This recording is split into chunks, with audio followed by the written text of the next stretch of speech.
नमस्कार दोस्तों, स्वागत है आपका UK education universe YouTube channel पे। दोस्तों, इससे पहले हमारे हिंदी राजपाल सिंह सीरीज के 19 चैप्टर कंप्लीट हो चुके हैं। जो हमारा 20वां चैप्टर था वो रिक्त स्थानों से संबंधित है। तो मुझे नहीं लगता कि 20वां चैप्टर आप लोगों के लिए एग्ज़ाम में इतना ज़्यादा पूछा जाएगा। तो इम्पोर्टेंट चैप्टर को लेके चलते हैं, क्योंकि यूपी पुलिस कांस्टेबल वाले जो अभ्यर्थी हैं उनका 23 अगस्त से आप लोगों के एग्ज़ाम होने हैं। तो मैं आप लोगों को देखते हुए अपने जो चैप्टर हैं उनको लेके चल रहा हूँ। बाकी जो जो चैप्टर हमारे पीछे के छूट रहे हैं, यानी कि जो 15वां एक हमारा चैप्टर था और 20वां जो एक चैप्टर है, आप लोग कहेंगे कि रिक्तस्थान भी आप अगर करा देते तो मैं प्रयास करूँगा कि वो चैप्टर भी आपके जल्द ही मैं करा दूँ। और ख़ासकर उत्तराखंड वाले जो अभ्यर्थी हैं उनके लिए फिर से एक अपडेट आने वाला है। आप लोगों को पहले तो बहुत बहुत शुभकामनाएं हैं। आप लोग यदि अगर गवर्नमेंट जॉब की तैयारी कर रहे हैं तो आपके जो सपने हैं वो साकार होने वाले हैं। उत्तराखंड पुलिस कांस्टेबल के 2000 रिक्ति पे आप लोगों को बहुत जल्द आवेदन देखने को मिलेंगे। फॉरेस्ट गार्ड के 850 से अधिक पदों पर आप लोगों को आवेदन देखने को मिलेंगे।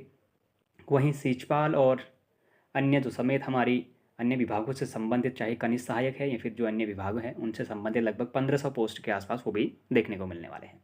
तो आप लोगों को अपनी तैयारी को बरकरार रखना है। और एक बार आप लोग मुझे कमेंट बॉक्स में ये ज़रूर बता दीजिएगा कि उत्तराखंड की हम 1 सितंबर से क्लास स्टार्ट कर रहे हैं, उस पे आप लोगों को परीक्षा वाणी पढ़नी है या फिर राजेंद्र सिंह बलौदी पढ़नी है। आप लोग कमेंट बॉक्स में उसका आंसर ज़रूर दीजिएगा। उसके लिए मैं एक पोस्ट भी करूँगा, जिसमें मैं आप लोगों की पोलिंग के माध्यम से ही देखूंगा कि कितने वोट आपके राजेंद्र सिंह बलौदी को पड़ते हैं और कितने वोट आपके परीक्षा वाणी को पड़ते हैं। तो उस आधार पर हम लोग उस पर भी डिस्कस करने वाले हैं। तो दोस्तों, आज का जो चैप्टर है हमारा वो युग्म शब्द और समुच्चरित भिन्नार्थक शब्द और श्रुति सम भिन्नार्थक शब्दों की हम बात करने वाले हैं। अब सबसे पहले दोस्तों, अगर जो हमारा शब्द युग्म है वो होता क्या है, शब्द युग्म को जाने तो देखिएगा हिंदी भाषा में कई शब्द ऐसे होते हैं जिनके उच्चारण और वर्तनी में बहुत कम भिन्नता होती है। कहने का मतलब ये है कि जो हमारे शब्द होंगे उनकी क्या होगा, जो वर्तनी है उसमें बहुत कम भिन्नता, यानी कि बहुत कम अंतर देखने को मिलता है, परंतु उनके अर्थ जो है वो उसमें बिल्कुल भिन्न हो जाते हैं ना। उनके जब हम उच्चारण उनका करें तो उच्चारण करने में बहुत कम उनकी में भिन्नता पाई जाएगी, लेकिन जब हम उसका अर्थ पर अगर ध्यान देंगे तो अर्थ की दृष्टि से उनमें बिल्कुल भिन्न, एक दूसरे से भिन्न होते हैं। ऐसे ही शब्द युग्म शब्द कहलाते हैं, कह रहा है। अब युग्म शब्द कहने का मतलब है, आप ये समझिएगा कि ऐसे शब्द या फिर वर्तनी की दृष्टि से ऐसे शब्द जिनका उच्चारण तो हम क्या करते हैं, समान रूप से करते हैं, लेकिन उनका जो अर्थ है वो प्रकट हमारा किसी अन्य रूप में होता है, उसी को हम क्या कहते हैं, युग्म शब्द के रूप में जानते हैं। अच्छा, जैसे अनिल और अनल है दोस्तों।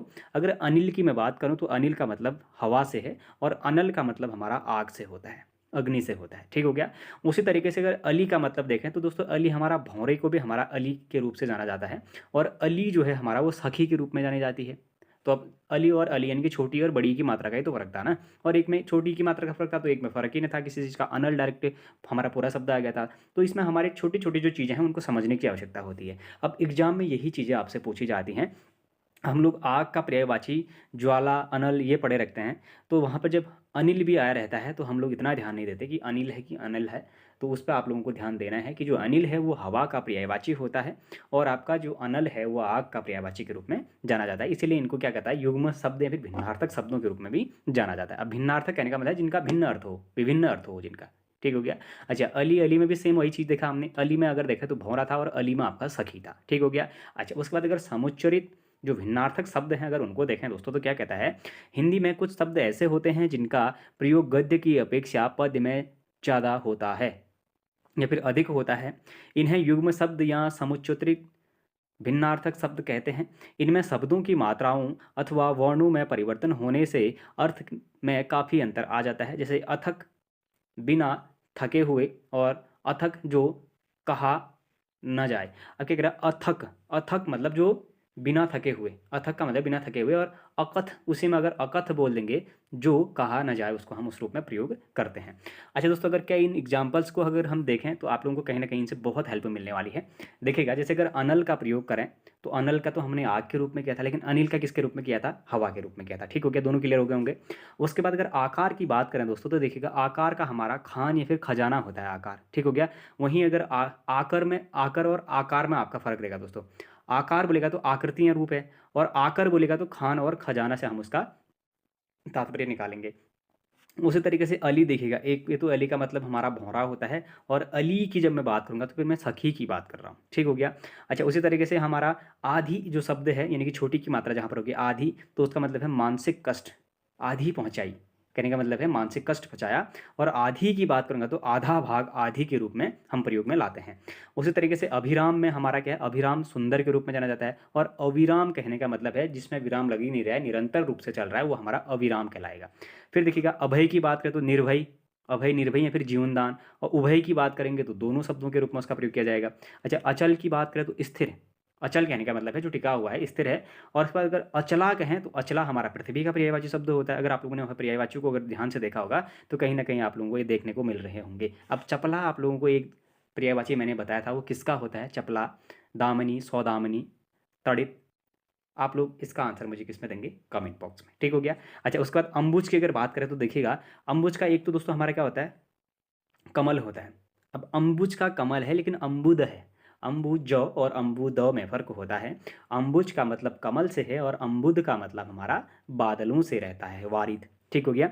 अच्छा, अणु की बात करें तो दोस्तों अणु हमारे क्या होते हैं, छोटे छोटे पार्टिकल्स यानी कि कणों से मिलकर बने होते हैं। तो अणु का मतलब क्या होता है, एक तो कण होता है। अब अणु का मतलब अणु ना, अणु का मतलब क्या हो जाएगा, पीछे अणु और अणु में फर्क होता है। उसी तरीके से अगर अन्न को देखें दोस्तों तो देखिएगा, अन्न क्या कहता है, अन्न का मतलब एक तो अनाज होता है, और अन्य का मतलब हमारा दूसरा हो जाएगा। अब अन्य और अन्न में फर्क होता है। अब्ज का मतलब हमारा कमल होता है, और अब्द का मतलब बादल या फिर वर्षा से उसका संबंध देखने को मिलता है। उसी तरीके से अशक्त का देखें तो शक्तिहीन, अशक्त वो शक्ति है ही नहीं, उसका तो शक्तिहीन हो जाएगा या फिर असमर्थ हो जाएगा। अच्छा, अशक्त को देखा जाए तो अशक्त का आपका विरक्त के रूप में देखने को मिलता है। अनिष्ट का देखा जाए तो अनिष्ट यानी कि हानि हो गई, और अनिष्ठ अगर देखा जाए तो निष्ठाहीन के रूप में उसका प्रयोग किया जाता है। अनिष्ट हानि और अनिष्ठ आपका निष्ठाहीन के रूप में देखा जाएगा। अच्छा, आरसी को देखा जाए तो आरसी आपकी दर्पण के रूप में जानी जाती है। अब उसी तरीके से आरसी दूसरी शब्द भी है लेकिन वो वैदिक वाणी के रूप में जानी जाएगी। बस फर्क इतना होगा, दंत शौ की जगह पर आपका मूर्धन्य शौ का प्रयोग किया गया होगा। अगर जब दंत शौ होगा तो उस आरसी का मतलब आप दर्पण समझिएगा, और जब आपका मूर्धन्य शौ होगा तो उस आरसी का मतलब आप वैदिक वाणी से मतलब उसका निकालिएगा, ठीक हो गया। अच्छा, उसके बाद अगर अवधि की बात करें तो काल या फिर समय के लिए बोलते हैं हम। और वहीं तरीके अवधि बोलेंगे तो अवध की जो भाषा है उसी को हम अवधि के रूप में जानते हैं, ठीक हो गया, जो कहाँ पर बोली जाती है, उत्तर प्रदेश में विशेषकर बोली जाती है। अच्छा, उसके बाद अवलंब की बात करें तो दोस्तों अवलंब कहने का मतलब है सहारा, अवलंब खींच दिया गया। आप लोगों ने देखा होगा जब कभी साइंस पढ़ी होगी आप लोगों ने 9th-10th में, तो वहाँ पर अवलंब हमारा खींचा जाता था ना, तो सहारा उसको दिया जाता था। उसी तरीके से अविलंब कहें तो अविलंब कहने का मतलब है शीघ्र चलिए, अविलंब यानी कि विलंब मत करिए। अच्छा, अरि देखा जाए तो अरि का मतलब क्या होता है, शत्रु होता है, लेकिन अरि का मतलब देखा जाए तो संबोधन थे, हम उसका तात्पर्य निकालते हैं। अपेक्षा में अगर देखें तो दोस्तों आस है, इच्छा, तुलना में या फिर आवश्यकता की हम अपेक्षा में बात करते हैं। उपेक्षा की बात करेंगे तो तिरस्कार या फिर निरादर के रूप में हम उसका प्रयोग करते हैं।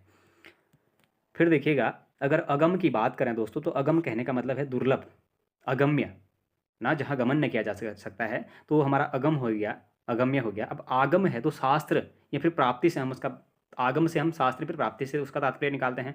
अच्छा, आंगन, आंगना है तो आंगना का आपका आगन हो गया, और अंगना का मतलब, अंगना का मतलब दोस्तों स्त्री से भी उसका तात्पर्य निकाला जाता है। तो ये भिन्नार्थक जो शब्द हैं दोस्तों, ये क्योंकि डबल मतलब डबल मीनिंग वाले जो वर्ड वर्ड होते हैं, ये हमारे काफ़ी पूछे भी जाते हैं, और इनमें ही हम लोग गलतियां भी करते हैं कहीं ना कहीं।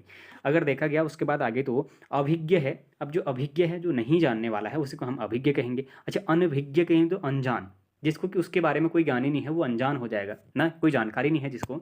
उपकार की अगर बात करें तो उपकार कहने का मतलब है भलाई, अपकार कहने का मतलब है बुराई, ठीक हो गया। उपकार से आप क्या तात्पर्य निकालेंगे, उपकार से भलाई, और अपकार से बुराई से आप उसका तात्पर्य निकालेंगे। अच्छा, आत्र है आपका आर्थ ना, तो दुखी, आर्द्र बोलेंगे तो गीला। उसी तरीके से आर्द्रा बोलेंगे तो एक नक्षत्र के रूप में हम आर्द्रा का प्रयोग करते हैं, आर्द्र का आप गीला के रूप में प्रयोग कर सकते हैं। अच्छा, उसके बाद अगर हमने अर्घ देखा तो अर्घ, अगर अर्घ को देखें तो अर्घ का मतलब है जलदान, अर्घ का मतलब क्या हो गया, जलदान हो गया। लेकिन अर्घ्य का मतलब अगर देखा जाए तो पूजा द्रव्य या फिर बहुमूल्य के रूप में हम उसका प्रयोग करते हैं। फिर अगर अभिज्ञ को देखा जाए तो जानने वाला, अभिज्ञ। और वहीं अविज्ञ की बात करेंगे, जो ना जानता हो उसको अविज्ञ, और अभिज्ञ, अभिज्ञ मतलब जानने वाला और अविज्ञ मतलब नहीं जानने वाला। उसी तरीके से अमित देखिएगा तो अमित का मतलब होता है परिमित। अमित कहूँगा तो अमित का मतलब शत्रु के रूप में हम उसका प्रयोग करेंगे।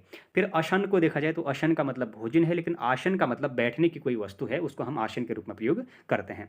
अच्छा, अंश का मतलब क्या होता है तो कंधा। वहीं अगर अंश का प्रयोग मैं अगर किस में करूँगा, तालव्य स्व के रूप में करूँगा तो अंश, अवयव, हिस्सा, भाग आप लोगों ने फर्स्ट ही देखा होगा कहाँ पर, ये आपकी ल्यूसेंट पे। ठीक हो गया, ये पर्यायवाची के रूप में इसका प्रयोग हम वहाँ पर करते हैं। अर्जन का अगर देखा जाए तो प्राप्त करना हो गया। अर्चन का आपका पूजा, पूजा अर्चना, हम उस रूप में उसको प्रयोग कर लेंगे। फिर अवधूत को अगर देखा जाए तो अवधूत का मतलब क्या होता है, हमारा साधु होता है, लेकिन अधूत का मतलब निडर होता है। उसी तरीके से आसित का मतलब, अशित का मतलब हमारा काला, और अयश का मतलब बदनामी से हम उसका तात्पर्य निकालते हैं। आदेश का मतलब आज्ञा, उपदेश का मतलब शिक्षा, सीख, नेक सलाह के रूप में हम उसको जानेंगे। अच्छा, उपयोग को देखा जाए तो लाभ के रूप में देखा जाएगा। अब उपभोग को देखा जाए तो भोगना या फिर स्वाद लेना के रूप में देखते हैं। आहार का हमारा भोजन, और उपहार का हम किस रूप में देखेंगे, भेंट या फिर सौगात के रूप में देखते हैं। अच्छा, आदि को देखा जाए तो अभ्यस्त या फिर अदरक के रूप में आदि का प्रयोग होता है, लेकिन वहीं पर आदि अगर कहेंगे तो आरंभ, आदि का आरंभ होता है ना, आदि का आरंभ, विलोम भी उसका आरंभ, आदि का आरंभ से प्रयोग हम करते हैं। अच्छा, अग का अगर देखा जाए तो अग का हमारा क्या होता है, सूर्य या फिर अचल होता है, वहीं अध कर देंगे तो उसका पाप के रूप में प्रयोग किया जाता है। फिर देखिएगा अंत की अगर बात करें दोस्तों, तो अंत का मतलब समाप्ति से हम उसका तात्पर्य निकालते हैं। अंत्य की बात करें तो अंतिम के रूप में हम उसका प्रयोग करते हैं। अतल की बात करें तो जिसका तल ना हो उसके लिए हम अतल शब्द का प्रयोग करते हैं। और अतुल की बात करें तो जिसकी तुलना किसी से न की जा सके उसको हम अतुल के रूप में प्रयोग करते हैं। अच्छा, अरबी का मतलब है कि अरब की भाषा ना। अरबी मतलब है एक कंद। अरबी मतलब क्या होती है, एक कंद होती है। कंद कहने का मतलब है एक सब्जी के रूप में भी अरबी का आप लोग, अरबी के पत्तियों के पकौड़े के रूप में भी आप लोग खाते हैं। तो अरबी का रूप हम क्या करते हैं, एक कंद के रूप में कर रहे हैं, यानी कंदमूल फल के रूप में। और अमूल का अगर देखें तो अमूल का बेजड़ होता है, और अमूल्य का अनमोल के रूप में देखेंगे। वहीं अगर हमने देखा तो अधूत का आपका निर्भय हो जाएगा, अवधूत का योगी, और अभिहित का अगर देखा गया तो अभिहित मतलब कहा गया, और अभिहत कहा गया तो पीटा गया। वहीं अगर अभियान का देखा गया तो चढ़ाई, और अभिमान का देखा गया तो घमंड। ठीक हो गया, अभिमान, दर्प, दंभ, घमंड, मिथ्याभिमान, स्वाभिमान आप लोगों ने देखा होगा इससे पहले भी। अलिक का देखा जाए तो लालाट, अलीक। अब अलीक यानी कि झूठ। अब अगर आप लोगों को इन चीज़ों को याद करना है तो बोलेंगे आप अलीक बोल रहे हैं, झूठ नहीं बोलेंगे, आप अलीक बोल रहे हैं, तो आप लोगों को याद हो जाएंगे वो। अवली शब्द का देखा जाए तो अवली का मतलब पंक्ति से उसका तात्पर्य होता है। आविल का देखा जाए तो गंदा शब्द के रूप में उसका प्रयोग किया जाता है। आहूत को अगर देखें तो दोस्तों आहूत का बुलाया हुआ, अनाहुत जिसे बुलाया ना गया हो ना। उस तरीके से आहुति कहने का मतलब है आहुति, किसी जल की या फिर किसी की आहुति। जैसे होम चल रहा है, होम में आपने क्या किया, जल की आहुति दी या फिर घी की आहुति दी, तो आहुति का प्रयोग हम होम के रूप में करेंगे। ठीक हो गया। उसी तरीके से हमने क्या बोला, आभरण बोला, तो आभरण कहने का मतलब है आभूषण, लेकिन आवरण कहने का मतलब है कि पर्दा या फिर पट, यानी कि जो आपको आवरण से क्या करेगा, बचाएगा, उसको हम आवरण के रूप में प्रयोग करेंगे। उसी तरीके से हमने जब आयत देखा तो आयत का मतलब है लंबा या चौड़ा, या तो लंबाई हो सकते हैं, चौड़ा हो सकता है। अब आयात कहेंगे तो जो बाहर से आया हुआ है उसको हम आयात के रूप में प्रयोग करते हैं, यानी कि जो विदेश से आया है उसको हम आयात बोलेंगे, जो हमारे यहाँ से विदेश में जा रहा है उसको हम निर्यात के रूप में प्रयोग करेंगे। अच्छा, अनुवाद को बोलेंगे तो बुरा वचन अनुवाद। अनुवाद कहेंगे तो उत्था। अनुवाद कहने का मतलब है, उत्था कहने का मतलब है किसी चीज़ का विस्तार रूप से प्रयोग करना, उसी को हम क्या किस रूप में प्रयोग करेंगे, अनुवाद के रूप में, या फिर किसी भाषा का दूसरी भाषा के रूप में रूपांतरण करना हमारा क्या कहलाएगा, अनुवाद कहलाएगा। फिर देखिएगा अगर अनगार को देखा जाए तो ग्रहहीन अनगार हो जाएगा। अंगार देखा जाए तो धुआं रहित आग हो जाएगी। अलेख को दुर्बोध, और आलेख को हमारा लिखावट के रूप में प्रयोग किया जाएगा। अच्छा, आलोक को देखा जाए तो अदृश्य के रूप में, और आलोक को देखा जाए तो प्रकाश के रूप में प्रयोग करते हैं। अवन को रक्षक, और अवनि को पृथ्वी के रूप में प्रयोग करेंगे। अब अवनि का मतलब आग से नहीं है, अवनि का मतलब पृथ्वी से है। अवन का मतलब रक्षक के रूप में जाना जाएगा। अच्छा, अहर को देखें दोस्तों तो अहर का मतलब है पोखरा ना। पोखरा, अहर का मतलब है पोखरा। पोखरा, पोखर हमारा क्या होता है, एक तालाब का भी पर्यायवाची शब्द होता है। अब अगर आहार अगर हमने देखा तो आहार का मतलब तो हम भोजन से ही निकालते हैं। अस्र का मतलब देखें तो खून या फिर जल, अस्र, लेकिन वहीं पर अश्रु कह देंगे तो अस्र खून या जल, अश्रु हमारा आंसू के रूप में प्रयोग किया जाता है। अस्थि को देखा जाए तो हड्डी, और अस्थि ही हमारा ये भी है तो हमारा विद्यमानता ना, विद्यमानता के रूप में हम उसका प्रयोग करते हैं। अब अस्थि के बाद हम जहाँ पर रुकते हैं उसका भी प्रयोग करते हैं। अवधि का देखा जाए तो विधि विरुद्ध हो जाएगा, और अवधि अगर देखा जाए तो समय के रूप में हमारा जाना जाता है। अच्छा, अविरोध को देखा जाए तो मेल, और अवरोध को देखा जाए तो रुकावट। आसार को हम सार रहित, और आशार को लक्षण के रूप में प्रयोग करेंगे। ठीक हो गया। फिर देखिएगा अगर असर देखा जाए तो असर का मतलब है प्रभाव, और अशर में उसी अशर का जब हमने प्रयोग किया किसमें, तालव्य स्व के रूप में, तो वो वर्ण रहित के रूप में हम उसका प्रयोग करेंगे। अच्छा, अशक्त का हमारा कमजोर हो सकता है, और आशक्त का मतलब है अनुरक्त। ठीक हो गया। अच्छा, असोच का मतलब सोच रहित, जिसकी सोच है ही नहीं, उसको अशौच क्या कहेंगे। और अशौच कहने का मतलब है अशुद्धता, जिसने शौच नहीं किया है, अशुद्धता के रूप में उसका प्रयोग करेंगे। अब विशेष के रूप में हम असाधारण, और अविशेष मतलब बाकी कुछ के रूप में हम उसका प्रयोग करेंगे। अच्छा, अमल का मतलब है स्वच्छ, और अम्ल का मतलब है खट्टा। अम्ल का स्वाद खट्टा होता है ना, वहीं क्षारों का स्वाद कसैला होता है हमारा। अविलंब को अगर देखा हमने, तो अविलंब का मतलब क्या होता है हमारा, तुरंत के रूप में हम उसका प्रयोग करते हैं। अच्छा, अविलंब को तो हमने तुरंत बोला, ठीक हो गया। और अवलंब को हमने क्या बोला था, सहारा बोला था, इससे पहले भी आया हुआ है, ठीक हो गया। अच्छा, आकुल को हम क्या बोलेंगे, घबराया हुआ, आकुल। और अकुल को कुलहीन, अकुल कहने का मतलब है जिसका कोई कुल नहीं है, कुलहीन के रूप में उसका प्रयोग कर देंगे। आकूत को हम अभिप्राय, और अकूत को बेअंदाज के रूप में प्रयोग करेंगे। तो अगर आपसे अगर आप लोग क्या कहते हैं, बेअंदाज अगर किसी को बोलते हैं, कोई अंदाज नहीं, बेअंदाज, जिसका कोई अंदाज ही ना हो, बेअंदाज के रूप में उसका प्रयोग करेंगे। तो अकूत शब्द का प्रयोग आप उसके लिए कर सकते हैं। आगमन की अगर बात करें, तो आगमन मतलब आना से उसका तात्पर्य रहता है, और अगमन का मतलब है आगे से अगमन, जो आगे से गमन कर रहा है उसके लिए हम अगमन का प्रयोग करेंगे। अपाक को अगर देखा जाए तो आवा, और वहीं पर अपाक शब्द फिर से सेम शब्द आ गया, तो अजीर्णता। अब इसमें कन्फ्यूजन ऐसा नहीं करना है कि दोनों में बात तो एक ही है, अपाक का मतलब आवा भी है, अजीर्णता भी है, तो ऑप्शन में आपको एक ही मिलेगा, ठीक हो गया। उसी तरीके से आपात का देखा गया तो पतन, आपात, और आपाद अगर देखा जाए तो चरण, आपाद, आपाद मस्तक कहते हैं ना, यानी कि चरण स्पर्श करना। उसी तरीके से अगर देखा जाए तो आभार का मतलब है एहसास, और अभार का मतलब है आपका भार रहित, जिसमें कोई भार नहीं है वो अभार हो जाएगा। आभास का मतलब भूमिका से है, और आपका आभास का ही मतलब झलक से है, लेकिन केवल शौ का प्रयोग होगा। मूर्धन्य शौ की जगह पे दंत शौ आ जाएगा, तो झलक के रूप में उसका प्रयोग कर देंगे। और जब हमारा मूर्धन्य शौ आएगा, तो आभास में आपकी भूमिका के रूप में उसका प्रयोग किया जाएगा। अगर हम आर्द्र की बात करें, तो दोस्तों आर्द्र का मतलब हमारा क्या होता है, गीला के रूप में उसका प्रयोग करते हैं। और आर्द्रा का मतलब एक नक्षत्र होता है, इससे पहले भी हमारा आ चुका है। अच्छा, आलय का मतलब किससे है, घर से है ना। और अलय का मतलब जिसका लय ना हो, उसको हम आलय, अलय के रूप में जानते हैं। अच्छा, अंटी का मतलब क्या है, अंटी, तो कमर पर धोती की लपेट को अंटी कहा जाता है। धोती की लपेट होती है ना कमर पे, आप लोगों ने देखा होगा, हमारी दादी जी लोग अभी भी लपेटते हैं उसको, तो क्या कहते हैं, कमर पर धोती की जो लपेट होती है उसको अंटी कहा जाता है। और अंडी का मतलब है एरंड का बीज ना, एरंड का बीज, यानी कि जो अरंडी का बीज होता है हमारा, उसी को हम क्या कहते हैं, अंडी के रूप में भी उसको जानते हैं। अच्छा, अंतर की बात करें तो फर्क के रूप में अंतर हम उसका प्रयोग करेंगे। और अनंतर कहने का मतलब है पश्चात, अंत से के अंत का, अंत के बाद का जो अंतर है, यानी कि पश्चात के बाद का वाली बात कर रहे हैं। अनादि कहने का मतलब जिसका आरंभ न हुआ हो, अनादि। और अन्नादि का मतलब है अत्र या फिर वगैरह, ठीक हो गया। अवयव, अंग, अवयव, हिस्सा, भाग पहले ही बताया था। अव्यय का मतलब है विकारी शब्द। अब दोस्तों देखिएगा, आप लोगों से क्या कहता है, आप लोगों से कैसा है कि निम्नलिखित में से कौन सा शब्द एक विकारी शब्द है। अब संज्ञा आप लोगों को दे देगा उसमें, अगर संज्ञा, सर्वनाम, क्रिया और विशेषण तो हमारे होते हैं, लेकिन उसमें समुच्चय बोधक, क्रियाबोधक, और उसमें आपका एक अव्यय दिया गया है, और उसके बाद एक आपका क्या है, संज्ञा दिया गया है। तो निम्न में से कौन से हैं, तो ए और हमारा कौन सा आ जाएगा, जो डी था, यानी कि संज्ञा और जो अव्यय हैं, ये हमारे क्या होते हैं, अभिकारी शब्द के रूप में जाने जाते हैं। इस तरीके से अगर क्वेश्चन जब पूछता है, तो अभिकारी शब्द हमारा कौन सा था, तो ध्यान रखिएगा, अभिकारी शब्द कहने का मतलब है जिनका विकार किया जा सकता है और जिनका विकार नहीं किया जा सकता है। तो विकारी शब्द कहने का मतलब है संज्ञा, सर्वनाम, क्रिया, तो हमारी क्या हो जाएंगी, विकारी शब्द हो जाएंगी। लेकिन अगर अव्यय अगर वहाँ पर दिया गया है, तो अव्यय क्या है, हमारा एक अविकारी शब्द है, ये ध्यान रखिएगा, ठीक है। मैं आपको फिर से एक बात बता रहा हूँ, अगर अभिकारी शब्द निम्नलिखित में से अभिकारी शब्द को पहचानिए अगर क्वेश्चन आता है, तो वहाँ पर आप लोगों को दिया गया होगा कि संज्ञा, सर्वनाम, क्रिया और एक अव्यय शब्द भी दिया हो गया, जिसमें आपका जो अव्यय है वो आपका एक अभिकारी शब्द के रूप में जाना जाता है। अच्छा, अंचित, अंचित को देखा गया तो गुथा हुआ, और अचित कहने का मतलब है चेतन रहित, जिसका जड़ नहीं है, इस तरीके से हम उसको बोल सकते हैं। अंजन का मतलब काजल से है, और अजन का मतलब निर्जन या फिर अजन्मा से रहता है। अंजित का मतलब अंजन युक्त, और अजित का मतलब जिसे जीता न गया हो। वहीं अजित, अजित मतलब जिसे जीता न गया हो। और अंगत का मतलब है बाजूबंद, बालीपुत्र, या फिर अगत का मतलब है निरोग, से हम उसका तात्पर्य निकालते हैं। अच्छा, अगत का मतलब बुरी गति, और आगत का मतलब आया हुआ। अगर देखा जाए अगर का मतलब यदि एक वृक्ष विशेष, और आगर का मतलब है समूह। अगला का मतलब आगे का, और वहीं अगर देखा जाए तो अर्गला का मतलब क्या है, षटकनी। अर्गला का मतलब क्या हो गया, षटकनी हो गया। अजर का मतलब जो वृद्ध ना हो, अजर यानी कि जो बूढ़ा नहीं है। अजीर का मतलब कहें तो आंगन या फिर देह, अजीर प्रांगण, आप लोगों ने देखा होगा। अतप का मतलब हमारा शीतल से उसका तात्पर्य निकलता है, और आतप का मतलब धूप से उसका तात्पर्य निकलता है, ठीक हो गया। अगर देखा जाए तो अघ्न को अगर यहाँ पर देखा जाए तो दमन रहित। आदम को अगर देखा जाए तो आदम को क्या कहा है, हमारा प्रथम मानव के रूप में आदम को जाना गया, ठीक हो गया। अकथ का मतलब है जिस विषय में कुछ कहा ना जा सके, और अकथ का मतलब है बिना थके, अथक, सॉरी, अथक का मतलब है जो बिना थके। अकर का मतलब न करने योग्य से हम उसका तात्पर्य निकालते हैं।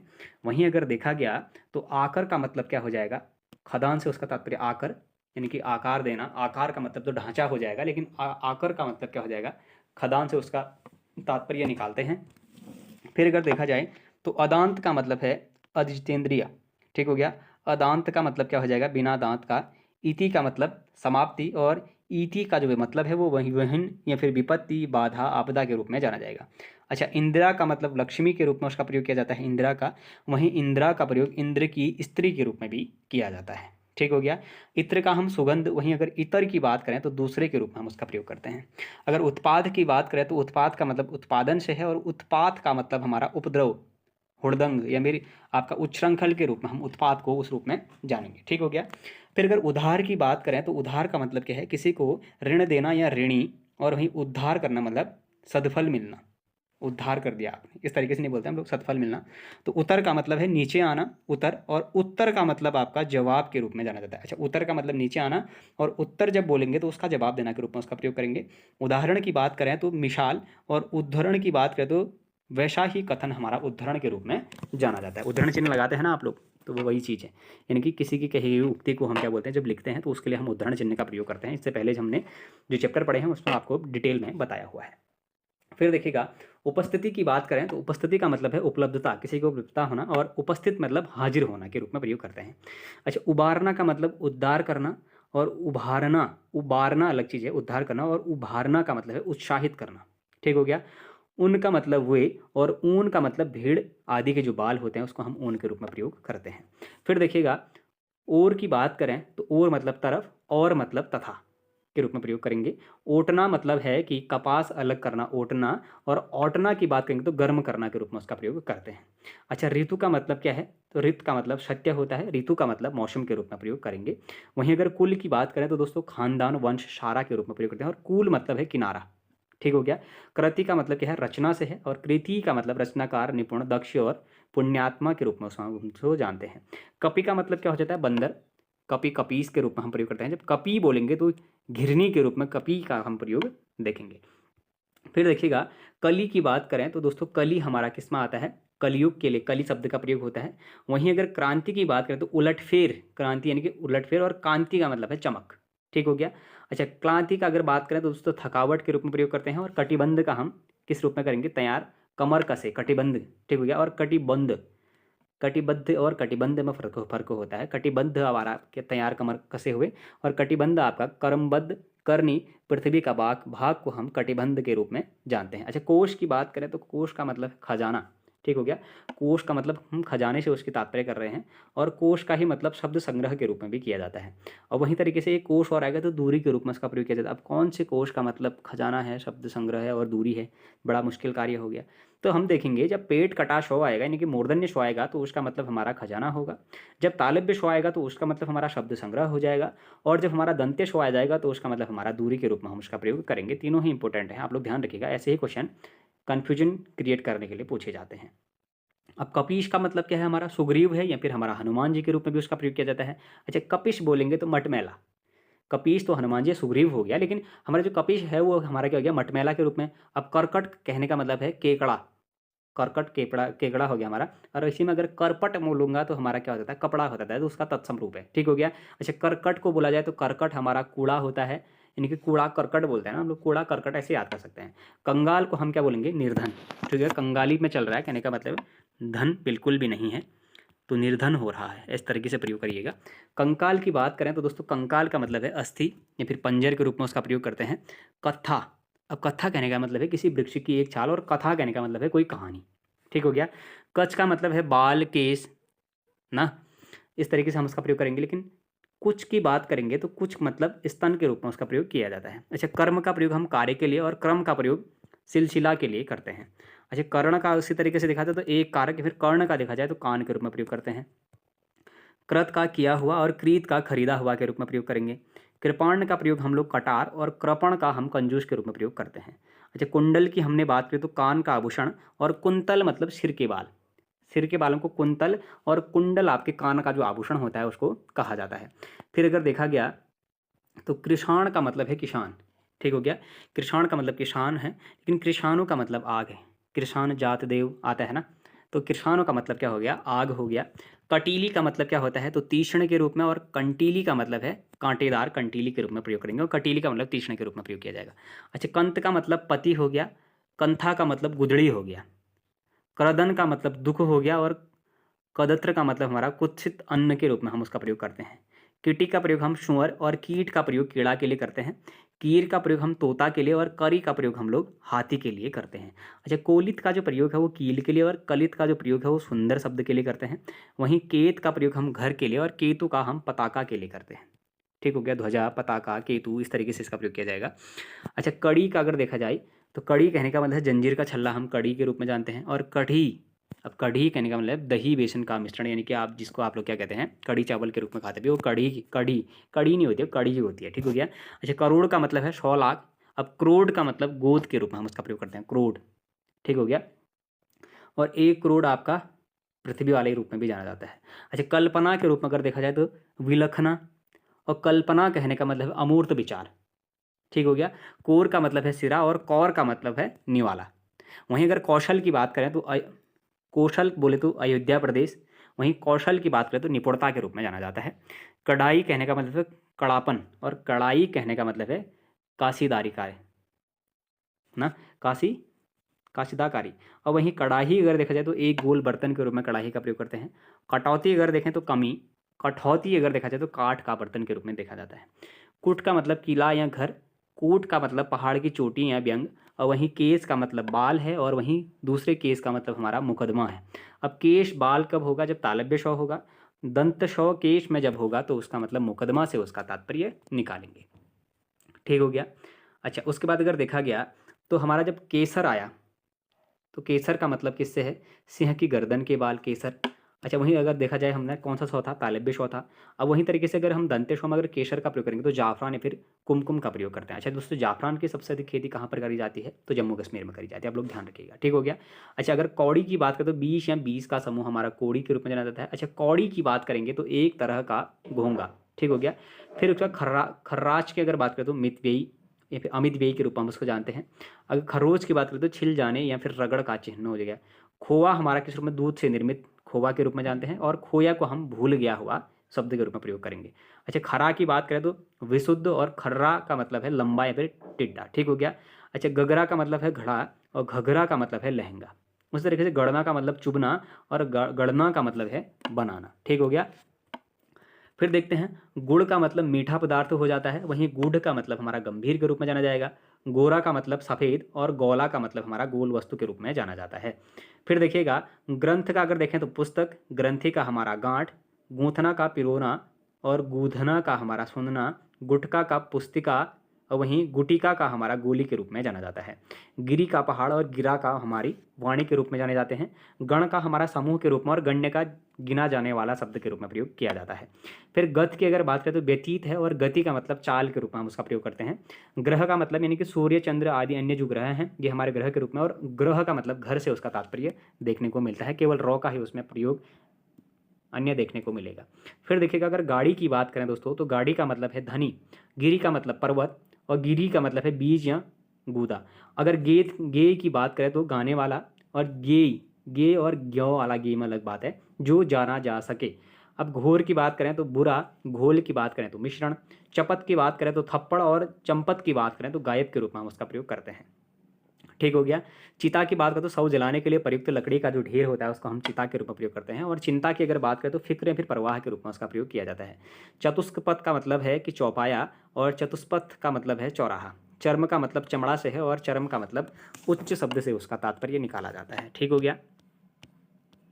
चीर का मतलब क्या है दोस्तों, पुराना। वहीं चीर का मतलब कपड़ा के रूप में, चीर वशन पट होता है ना, इसके पर्यायवाची शब्दों के रूप में जाने जाते हैं। चर्म का हमारा क्या है, चमड़ा हो जाएगा। वहीं चरम का हमारा उच्च, और चल का मतलब अस्थिर, चला का मतलब लक्ष्मी के रूप में, चला के रूप में जाना जाता है। चूर को अगर देखें दोस्तों तो चूर्ण के रूप में, और चूड को हम चोटी के रूप में प्रयोग करते हैं। चार का मतलब हम संख्या या चार से उसका प्रयोग करते हैं, और चारू का मतलब सुंदर शब्द से उसका प्रयोग किया जाएगा। अच्छा, चक्रवात को हम ववंडर, और चक्रवाक को हम चकवा पक्षी के रूप में जानते हैं।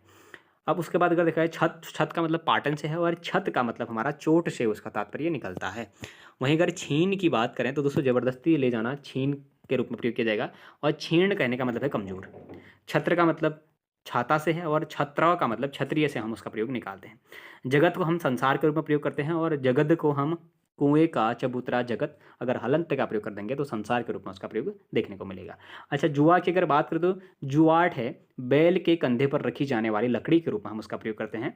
फिर वहीं अगर जुआ की बात करें तो धूत के रूप में उसका प्रयोग किया जाता है। अच्छा, जलज की बात करें तो कमल, जलद की बात करें तो बादल, जनता की अगर बात करें तो चक्की, और जनता की बात करें तो लोग के रूप में उसका प्रयोग किया जाता है। अच्छा दोस्तों, अगर जनता, जनता कहने का मतलब है जनता, यानी कि जनता ही उसको कहा जाता है, यानी कि चक्की होती है, पत्थर वाली चक्की होती है, उसको जनता के रूप में किया जाता है, और जनता को हम लोग के रूप में प्रयोग करते हैं।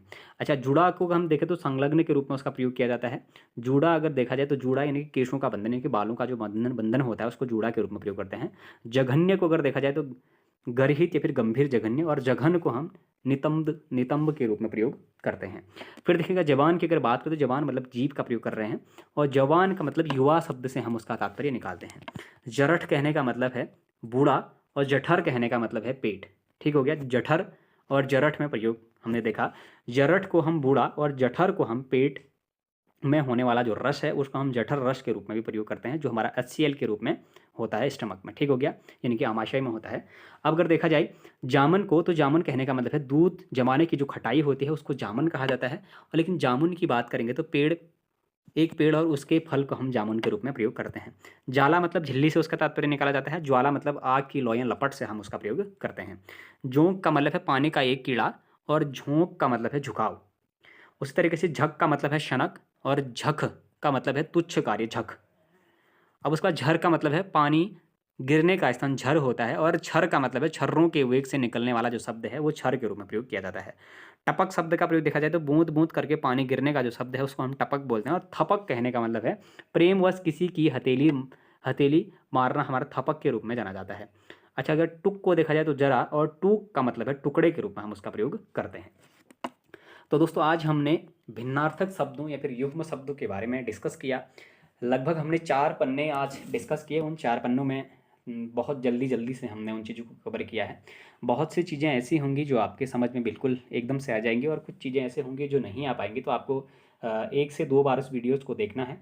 अगर आप लोग अगर ऐसे रिविजन करते हैं कि एक वीडियो को 2 से 3 बार अगर देखने का कार्य करेंगे तो यकीनन आप लोगों को वो चीज़ें ज़रूर याद होने वाली हैं। तो दोस्तों ये हमारा जो सीरीज चल रहा है राजपाल सिंह, खासकर उत्तर प्रदेश पुलिस वाले जो अभ्यर्थी हैं, मैं आप लोगों से बोलना चाहता हूं कि मैंने जिस तरीके से आप लोगों को बोला है, मैं 20 से पहले या फिर 21 से पहले, 20-21 लास्ट 22 तक हमारी वीडियोस आएंगी हिंदी की, मुझे ऐसा लगता है, क्योंकि अभी 4-5 चैप्टर बचे हुए हैं। इसके बाद हम लोग दोस्तों अनेकार्थी शब्द एक चैप्टर हमारा बचने वाला है। अनेकार्थी चैप्टर को ख़त्म करने के बाद फिर छंद और रस शुरू करने वाले हैं। उसके बाद आपका पत्र लेखन और साहित्य पे बच जाता है। बाकी एक चीज़ के लिए मैं आप सभी लोगों से माफ़ी चाहता हूँ कि इस पे अलंकार को मेंशन नहीं किया गया है। तो मैं प्रयास करूँगा कि किसी अन्य किताब से आपके जो अलंकार हैं उनको मैं जल्दी से ही ख़त्म कर पाऊँ। वो राजपाल सिंह सीरीज से मैं नहीं करा पाऊँगा, क्योंकि किताब में वो जो थ्योरी है उसकी वो दी नहीं गई है, केवल उसके कुछ बहुत MCQs दिए गए हैं। MCQs पे मैं पहले ही उसकी वीडियो बना चुका हूँ। तो दोस्तों यदि अगर आप लोगों को ये सीरीज पसंद आ रहा हो तो आप लोग चैनल को जरूर सब्सक्राइब करें, अपने दोस्तों के साथ चैनल को जरूर शेयर करें, बाकी लाइक करें, कमेंट करें, और बने रहिएगा UK education universe YouTube channel के साथ। धन्यवाद।